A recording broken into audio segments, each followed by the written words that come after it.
My friends, what's going on everyone? My name's Kai, welcome to the channel. Thank you so much for stopping by. It really means a lot to me.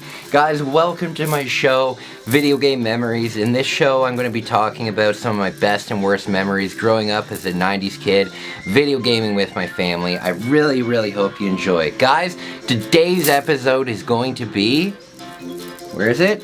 Banjo Kazooie. We're going to be talking about Banjo Kazooie, guys, and I have a great memory with this game, and it goes back to how strict my parents were with renting video games. So, guys, if this is your first video, hi, my name's Kai. When I was young, Blockbuster was a huge thing, and I was kind of a troublemaker at school. I wasn't a bully, don't get me wrong, but I definitely was a class clown, and I liked to be the center of attention. Can you guess that? Considering I have a YouTube channel, I like to be the center of attention. When I was young, I would get in a lot of trouble at school because I would always disrupt the class and I would always be not paying attention and stuff. And my parents found out very quickly that they can control me with video games. So, as long as I didn't get any write-ups for that week, as long as I didn't get in any trouble, or as long as I wasn't sent to the principal's office, I was allowed to rent a video game and a movie for the weekend, and that was a lot of fun. But, as I've talked about on the channel before, my parents were pretty strict, actually very strict, when it came to video game ratings. I was not allowed to play teen-rated games before I was a teenager. It just did not happen.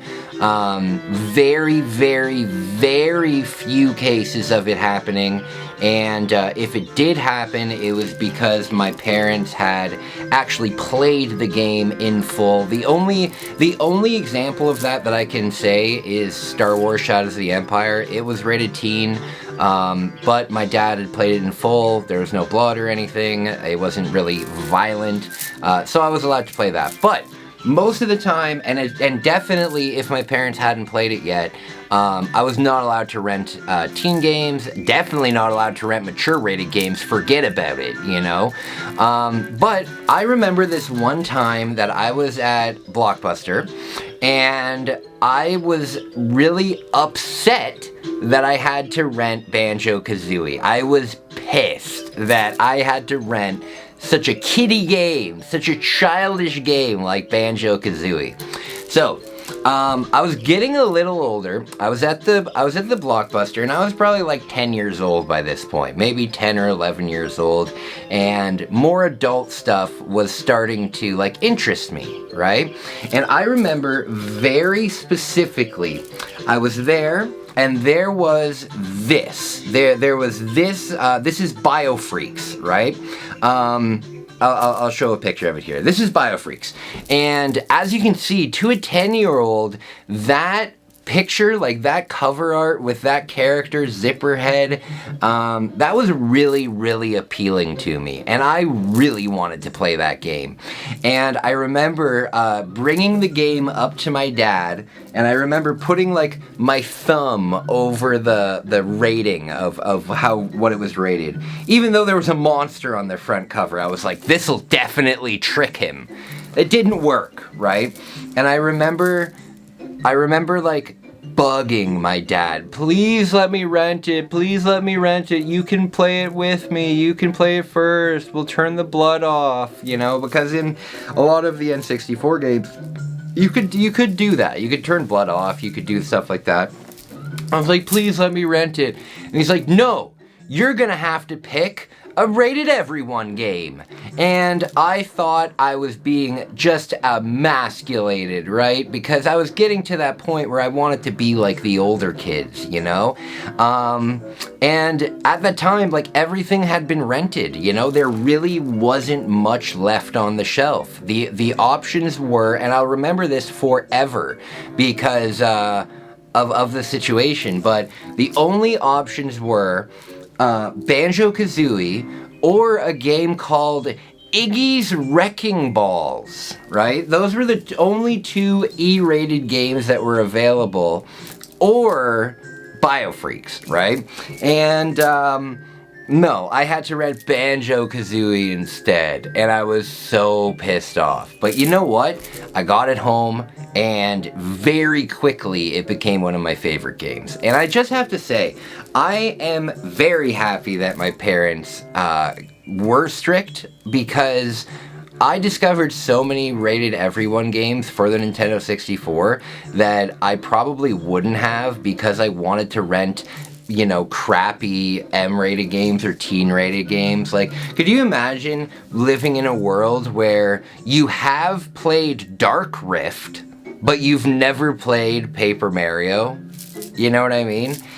So I'm actually pretty happy that they were strict on me like that. This game, awesome game. Awesome game, awesome game. What are your favorite levels in this game? For me, my favorite levels are the snow level and the haunted level, the haunted house level, the Halloween level. I really like those games. For me, whenever there's snow in a video game, especially in 3D platformers, Gex also has a really good snow level.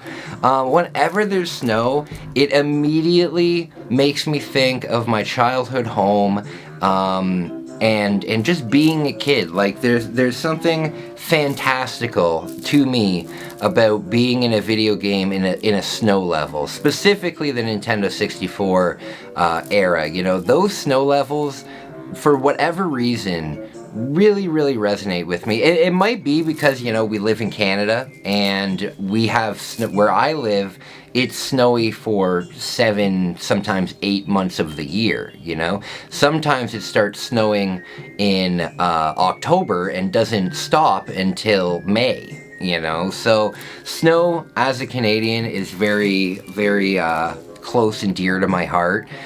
So I really like the snow level in this game. I really like the haunted level in this game. One thing that I thought was absolutely hilarious was whenever you would talk to Gruntilda, the enemy in this game, whenever you would talk to her sister, she would always tell you about how gross she is and how bad her ass cheeks smell and stuff like that. That was great. That was great humor for me. But I never got it. I never understood that you're actually supposed to remember what Gruntilda's ass smells like, because in the final boss, it's a quiz show, and they ask you about all of the things that the sister is told. Either way, this, when it comes to, a lot of people compare or make the argument that this is a better game than Mario 64. I disagree. I think Banjo's great. Don't get me wrong, it's right underneath Mario 64 when it comes to platformers or like 3D platformers on the system. But I don't think it holds a light to Mario 64. Great music though. Great music. Also, I don't know if you guys knew this, but when Banjo Kazooie was being advertised with the Nintendo Power magazine, you could write them, and you could, actually, you know what, I'm going to put that in the description of this video. You could write them, and they would send you a VHS tape with a preview of Banjo Kazooie. And the whole thing was narrated by John Lovitz. That is hilarious. I don't know if you guys know, the younger crowd might not know who John Lovitz is, but it's absolutely hilarious guy. He's been in The Simpsons. He's been in so many things. Just a classic thing. I'm actually going to put that in the description of this video. So when you're done this, check that out. It's so funny. It's like a 10-minute short of just John Lovitz advertising Banjo Kazooie. It's so bizarre. Either way, guys, I have never 100% of this game. I have never actually beaten this game. Every time I play this game, I get to the Gruntilda quiz show, and I just can't beat it because I don't write down any of the answers. Shoot! Guys, what do you think of this game? What do you think of this game? I know that it's very popular. I would love to hear some of your opinions on it. I have never played Banjo Kazooie 2. I think that's something that I should definitely do on stream.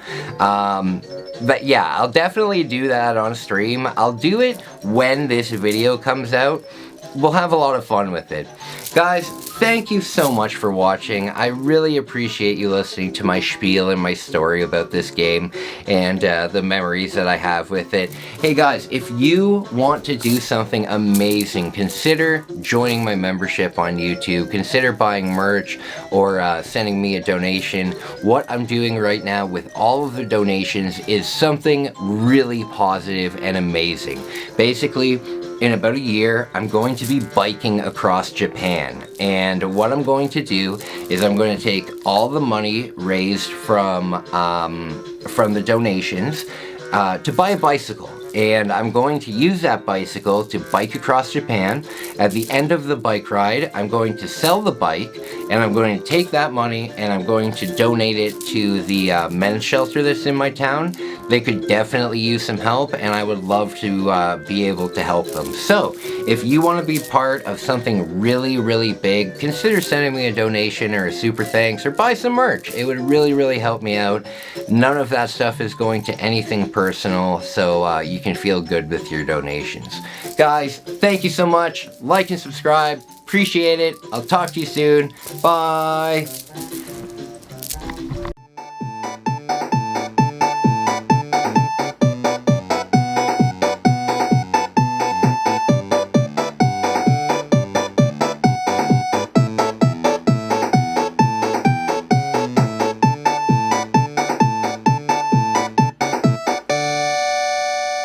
Thank you for watching そばリビング